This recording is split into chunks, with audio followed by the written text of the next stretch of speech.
Guys, for sure yung ilan sa inyo ay talagang matagal nang nag-iisip, nanguhula. Kung ano ba tong bike natin, di ba? Kung ano ba yung gagamitin natin na frame. Since frame ito yung iuhuli natin sa unboxing. Sa totoo lang, hindi ko masyado ma-explain yung nararamdaman natin kasi sobrang saya natin, of course. Sobrang excited. And dumating na tayo sa pinaka tugatog ng ating unboxing series. So, hindi naman to parang finale kasi meron pa naman tayong mga ibang i-unbox na related dito sa binubuo nating bike. Pero kumbaga, ito yung peak. Ito yung ultimate. Ito yung epitome. Ito na yung pinaka-finale para mabuo yung bike. So, yung ating frame. So, guys, panoorin nyo kung paano natin kinuha yung bike, kung paano natin pinikap. So, short video lang. Watch this. What's up, guys? Alright. So, meron tayong pupuntahan today. Sobrang ang tagal ko nang inantay ito. Okay, meron tayong pipick upin na item. Siguro almost 2 months ko na rin inantay ito. Sa wakas dumating na siya. Kapag pala matyaga ka nag-aantay, darating din yung para sa'yo. Okay, mamaya papakita ko sa inyo kung ano yung pipick upin natin. Grabe, ang tagal ng biyahe ko. Paka-traffic.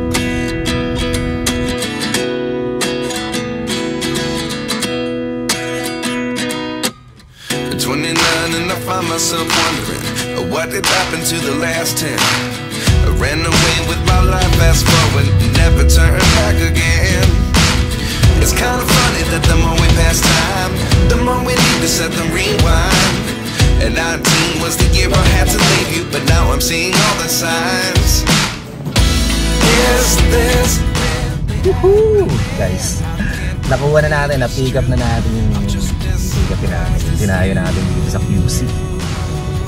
Ay, naku, excited na ako. May unbox to. Ang tagal natin itong inantay. Sulit naman pala yung pag-aantay kapag nandiyan na siya.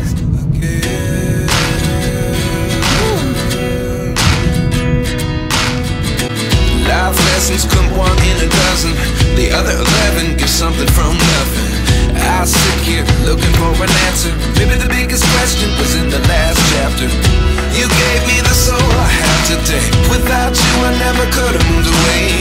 But now I see what you teach. I do believe I always should have stayed.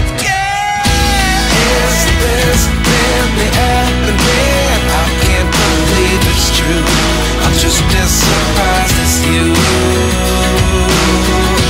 Is this really happening? I can't be too sure, but one day I'll be yours again. One day I'll be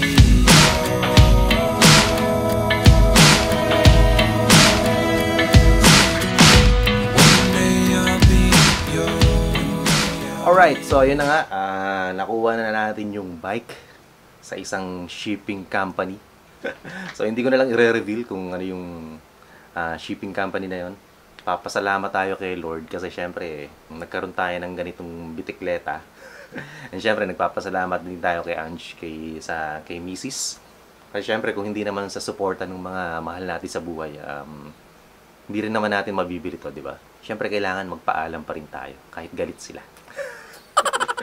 So syempre importante na pinag-uusapan nyo kung ano ba yung mga bibili nyo na bike. Siguro kapag medyo maliit na item lang naman, medyo mura, okay lang na sorpresahin mo siya. Kumbaga, gulatin mo si Mrs. Pero kung ganitong medyo may pricey na yung item, normally pinag-uusapan talaga yan. So, before mo bilhin, approve dapat niya. Kasi syempre, hindi biro yung presyo ng mga bike parts ngayon. Sobrang nagtaas na talaga hanggang langit. Sobrang mahal na. So, syempre, may mga iba kayong priority na expenses. Then, dadagdagan mo pa ng ganitong mga bisyo. Yung mga ganitong investments. So, kaya kailangan pinag-uusapan yung dalawa yan. Kailangan explain mo rin para ma-approve. For your health din naman na gagamitin. So, ito yung magandang bisyo. For your workout, exercise, and somehow, may magagamit mo to para marating mo yung mga lugar na hindi mo pa nararating. So, isa pa, syempre, wag mong masyadong gugulatin na tipong pag binili mo yung item, wala ka na matitirang pera.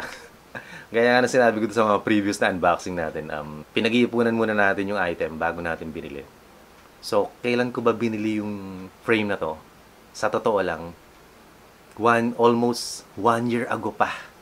Almost 1 year ago pa nung nabili natin to. And since unti-unti yung pagbili natin ng bike components, so inaabot ng ganun katagal bago natin siya mabuo or bago natin siya makumpleto. Ganun. Pero imagine, yung bago mo mabili yung frame, pinag-ipunan pa muna natin, di ba? So, meaning, 2 years in the making itong bike na to. So, pwedeng yung mga ibang component na in-unbox natin, baka may mga bagong versions na bago natin nabuo yung bike. Huwag na natin patagalin, guys. Dahil ako mismo, excited na akong buksan to. So, eto. Ito na yung frame natin. Kita pa ba? Yan. Okay. So, medyo na-surprise ako kasi yung box niya. Hindi nakalagay yung brand. Nung pinick up natin, na-expect ko may nakaprint na brand. So, wala pala. Ang tataba ng bubble wrap. Okay, another bubble wrap. Ito na, guys.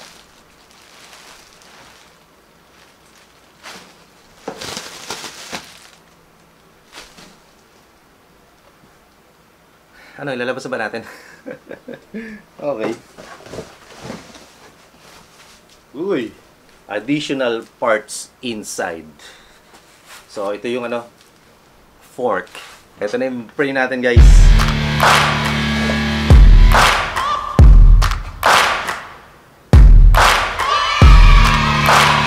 Yeah!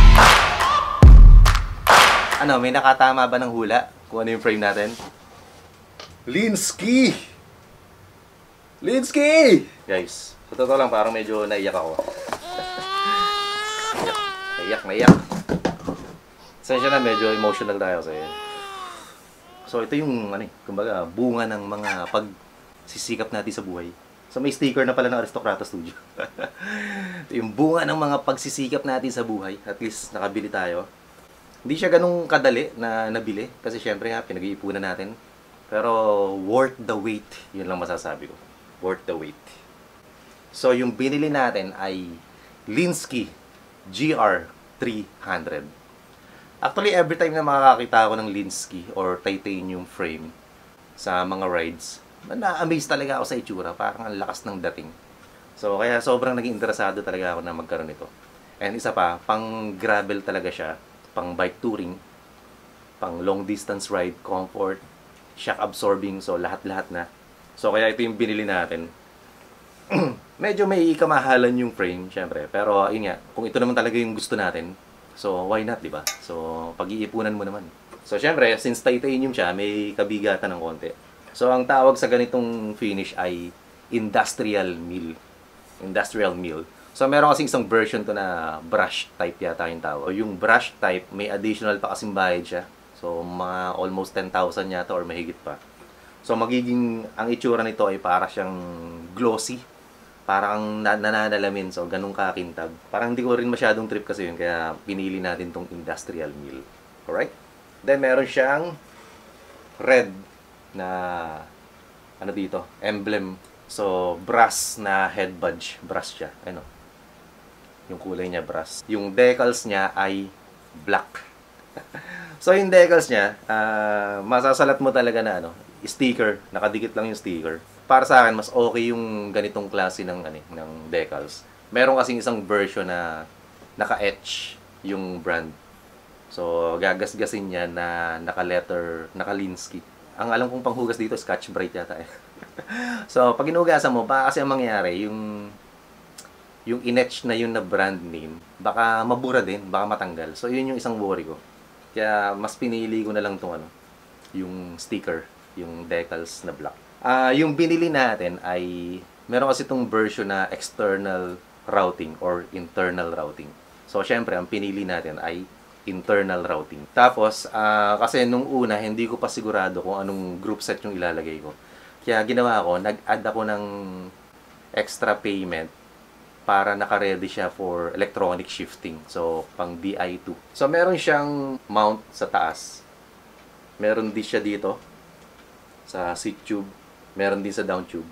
At, ito yung isang gusto ko nasa ilalim ng down tube. Tapos, yung bottom bracket niya ay BSA 68mm. So, tingin ko kasya naman to do sa group set natin, yung bottom bracket na kasama ng group set. BB60 yata yun. So, may lagayan pa dito ng fender, rack, and fender mount. So, kasi nga, pang bike touring to, pwede kang maglagay ng extrang rack dito para patungan ng bag. Diba? Pero may kasama siyang true axle, Robert Axle Project. 12 Newton meter. Isa, Robert Axle Project. Then, meron siyang RD hanger na kasama. Hindi ko alam kung may free or kung may extra. Tingnan natin mamaya, baka nandun sa fork. Then, meron siyang clamp. Seat post clamp. So, yung binili pala natin, wala siyang kasamang seat post. Kaya, meron tayong hiwalay na binili na zip na seat post. So, yung part na to, may Linsky na nakasulat to. So, iba siya. So, hindi siya symmetric. So, asymmetric yung design niya. Dito, kaya siguro ginawang ganito ay para may room ka para dun sa chain wheel. Para hindi sumayad. So, siguro isa to sa limiter kung bakit hanggang 45C lang yung tire na pwede. Kasi sasayad na yan. So, may lagayan din ng rain guard siguro to. Hindi ko alam. Basta may extra, dito, tornilyo. Tapos dito, sa C-tube, may nakalagay na handcrafted in Tennessee, USA. So, ano pala, yung head tube niya ay tapered. Kitang-kita naman, tapered head tube. Yung frame na to ay pang disc brake. Grabe, first time natin magkakaroon ng disc brake. Kaya, sobrang excited tayo. Sobra. Yung pala, yung max na clearance nga nito, binanggit ko na rin kanina, hanggang 45mm. Grabe, pag naka 45mm ka na tire, malaki na yun. Pero hindi natin alam, baka in the future, ganun din yung ilagay natin. Magkakaalaman, malalaman natin. Ang masasabi ko lang, kung gusto niyo ng adventure na bike, eto talaga yun. Pang-adventure talaga to. Hindi ito mamimili ng karsada kahit saan mo dalhin. Mixed terrain, hard pack, loose rocks, maputik, umulan man, bumagyo. So, pwede to. So, may nakalagay dito na sticker na W. Daryl Linsky. So, may kasamang Linsky na sticker. Titanium bicycles. Oh, may extra RD hanger. Nice, very good.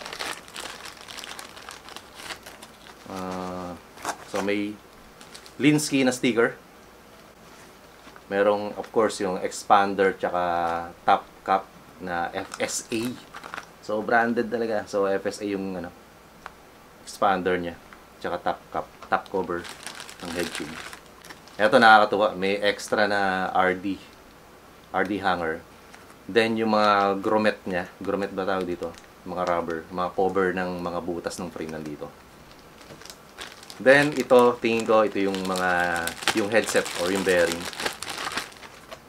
So, ito yung bearing niya. Okay natin kasi baka mamaya. Dapat, dalawang bearings. Tama ba?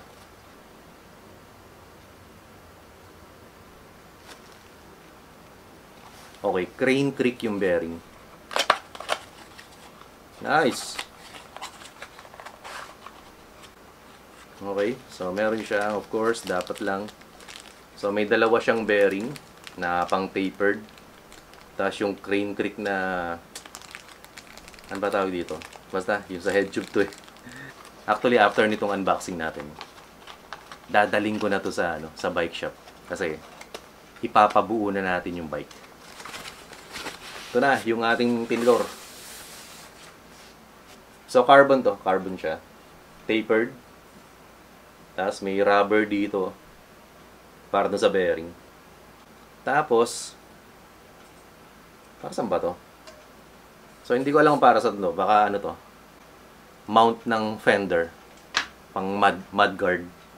So, ito medyo na-surprise ako. Kasi yung ibang alam ko na Linsky. May decal dito ng Linsky. So, hindi ko alam kung bakit ito wala. Okay, may kasama naman siyang true axle na same brand, Robert Axle Project. 12 Newton meter yung max na torque. Then, meron siyang, of course, pang disc brake kasi to. So, may mount siya ng caliper. Then, merong serial number. Alright. Carbon Lodi. So, kulay black siya. Hindi siya titanium kasi nga carbon siya. So, tingin ko mag-a-add to ng parang pinaka-texture ng frame mo. Or, kasi imagine, silver, then magiging black sa harap, then black yung gulong. So, mas magiging maangas yung dating ng bike talaga. Tapos, internal din yung wiring niya. So, may butas dito, papunta dun sa brake caliper. So, yung isa pang maganda sa Lynskey na frame ay lifetime yung warranty niya. Grabe, lahat ng ikakabit natin sa bike, lifetime. Lifetime yung warranty. So, yung mga Zipp kasi na products, lifetime warranty siya. Sa wakas, nakumpleto na natin yung ating unboxing series for our bike build number 2. So, ito yung yung kagandahan pagka siguro medyo pagka titanium or bakal yung frame mo. Pag medyo nagasgasan siya, hindi ka masyadong worried. Especially pag ganitong titanium, pag nagasgasan, baka kaskasin mo lang ng konti, mawawala na yung gasgas. So, ayun nga, ang gagawin natin after nito ay pupunta na tayo sa bike shop at ipapabuo na natin siya. Okay? Meron na tayong minessage na bike shop, bike mechanic na gagawa nito. So, siguro sa next upcoming videos natin, abangan nyo yung yung actual na bike build. Hopefully, payagan tayo na mag-video habang binibuild yung bike natin. Woohoo! Alright guys, so salamat sa panonood nyo ng ating unboxing series. Actually, meron pa tayong i-unbox after nating ma-unbox yung frame. Okay, so abangan nyo yung upcoming pa na unboxing natin. So guys, kung nagustuhan nyo yung mga unboxing natin, i-like nyo lang, pwede nyo rin i-share. Comment kayo, baka meron kayong tanong, inquiries, or additional information na may share. This has been Aris Manalat from Aristocrata Studio. See you again on our next exciting uploads. Exciting. Thanks, bye-bye. So, papunta na tayo sa bike shop. Papabuo na natin. Ito yung mga yan ay mga bike parts natin. Okay? So, abangan nyo yung bike build video. Alright, so hopefully payagan tayo mag-video ng pagbuo mamaya. Hindi ko lang masyadong ma-imagine kasi kung halimbawa 3 hours yung bubuuin. So ibig sabihin 3 hours tayong nandun. Okay, tingnan natin. Let's see. Siyempre importante makuha na natin ng video yung pag-build, diba? Alright, dadrive tayo. So mamaya na ulit tayo mag-video. Bye bye. Subscribe kayo ha. Okay.